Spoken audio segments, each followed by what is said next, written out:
ये बहुत बड़ी गलती है, बड़े ध्यान से समझना इस पॉइंट को। अगर आपने ये कर दिया तो ये दोष तो बहुत छोटी बात है, आपके बहुत जन्म ये बर्बाद कर सकती है।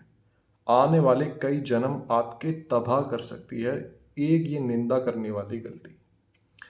निंदा में हम किसी भी आत्मा की, क्योंकि हम सब एक एनर्जी हैं अलग-अलग शरीरों में, बैठ कर के हमारी आदत बन गई है बुराइयाँ सुनने की और बुराइयाँ करने की।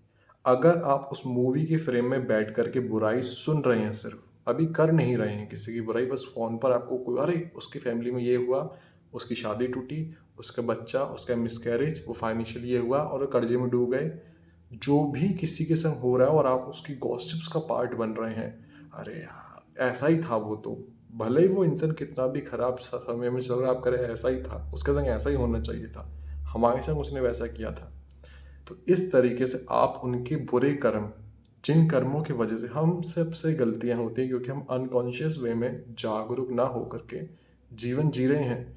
किसी की निंदा हो जाती है, किसी का वो हो जाता है, तो किसी भी तरीके से आपने किसी की निंदा सुनी है, सिर्फ कानों से सुनी है और मज़े कर रहे हैं, सुन रहे हैं बैठ के, आपकी आदत बन गई। ऐसे करने से उसके बुरे कर्म आपके अकाउंट में ऐड हो जाते हैं। जो तकलीफ़ और दर्द में वो गुज़र रहा है, चाहे वो उसकी कोई भी कर्म रहे हों, उससे आपको भी गुज़रना पड़ेगा अब, क्योंकि आपने उसकी में जो हँसी-मज़ाक चल रहा है, उसके पार्ट बन गए हैं। इससे और क्या होता है, हम सब शरीरों में एक डिवाइन सोल है, एक एनर्जी है, हम मल्टी यूनिवर्स का पार्ट हैं, समझना। एक ऐसी पृथ्वी जिसके बहुत परत हैं, जो कोई देख नहीं पाता। जो जिस कमरे में समझो, ऐसे मान लो 100 कमरे हैं, तो आप एक कमरे में बैठे हो, तो उस कमरे के बारे में आपको पता है बस।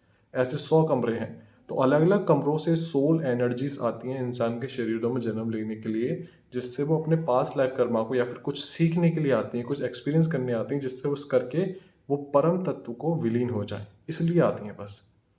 तो जब कोई साधक है, कोई संत है और आपकी निंदा बन गई, आपने सुना कोई भक्ति कर रहा है, अरे! ड्रामा है, पाखंड बना रखा है, सब पाखंड ही करता है, वो तो पाखंड ही कर रहा है। अरे! पागलों की तरह घूमता है, ना कोई सुध है, ना कुछ है, किसी से मिलता नहीं है, बड़ा पागल है।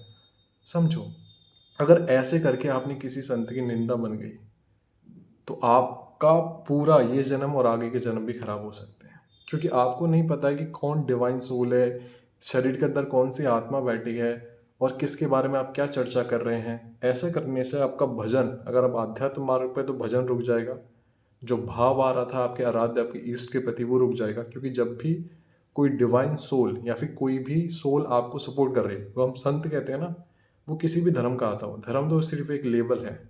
चाहे वो अल्लाह का उपासक है, जीसस का है, वाहिगुरु का है, रब का है, स्वामी राधा रानी का है, किसी का उपासक है।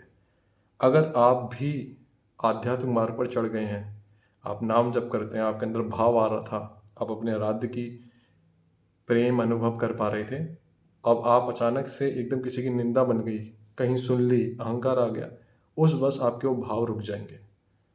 निंदा से क्या-क्या हो जाता है? निंदा से इसी वक़्त समझना, पता नहीं किसकी क्या निंदा बन गई, उसके क्या कर्म उसे भोगने थे। उस निंदा से श्राप लगता है, कर्म होते हैं। इसी वक़्त आपको शरीर में रोग हो सकते हैं निंदा से, शरीर में भारी रोग हो सकते हैं। आपकी फाइनेंशियल कंडीशन बहुत बर्बाद हो सकती है। सिर्फ़ निंदा की बात हो रही है। निंदा करने से क्या-क्या हो सकता है? आपका ये जन्म और आने वाले जन्म भी बर्बाद हो सकते हैं। क्योंकि आपकी कॉन्शियस लिविंग बंद हो जाएगी, जो चेतना है वो बंद हो जाएगी और आप इसमें फँसते चले जाएँगे जाल में। आपको निकलने का दलदल से मौका नहीं मिलेगा। इसलिए कभी भी किसी की निंदा का पार्ट नहीं बनना है। निंदा बहुत बुरी है, बहुत बुरी है। अगर किसी के बारे में कुछ सुन भी लो, तो अंदर अपने आराध्य का नाम जप करो। बाहर चुप नहीं करा सकते हम किसी को, तो अंदर नाम जप कर रहे हैं। अंदर हमारा बस अपने आराध्य में चिंतन है, उस बातों में चिंतन नहीं है, जो गलत हो रही हैं। और किसी के बारे में कुछ गलत सुनते हैं, तो पावन और साफ हृदय का ये होता है कि किसी का बुरा सुना है, भले ही वो कितना भी बुरा उसने किया हो, क्योंकि बेचारा वैसे ही फँसा हुआ है, उसके लिए दुआएँ निकलती हैं। ऐसा होना चाहिए। अगर निंदा इसी वक़्त रोक देनी चाहिए, नहीं तो बहुत बुरे परिणाम होते हैं। हम आत्माएँ कॉन्ट्रैक्ट करके आती हैं कि मैंने अपने पिता को इतना समय दूर रखा, मैंने अपने पिता को कमा के नहीं खिलाया, मेरी पत्नी ने मुझे धोखा दिया।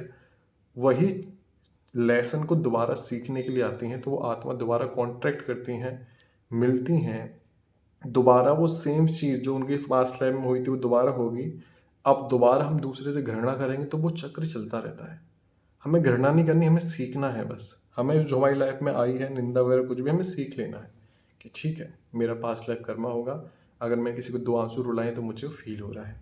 अब जिसकी वज़ह से मुझे फ़ील हो रहा है, डिटैचमेंट हो रहा है या मुझे लग रहा है इसने मुझे धोखा दिया, अब मुझे उसे ब्लेसिंग देनी है कि मैंने कहीं न कहीं वो चीज़ उसको फ़ील कराई है। बस इतना कर लोगे, आप यहाँ से फ्री हो जाओगे, अपने आराध्य के प्रति समर्पित रहोगे तो फ्री हो जाओगे। निंदा तो बहुत दूर रहो, अगर आपको इस दलदल में नहीं फँसना। बहुत बुरा दलदल है अगर निंदा में फँस गए तो।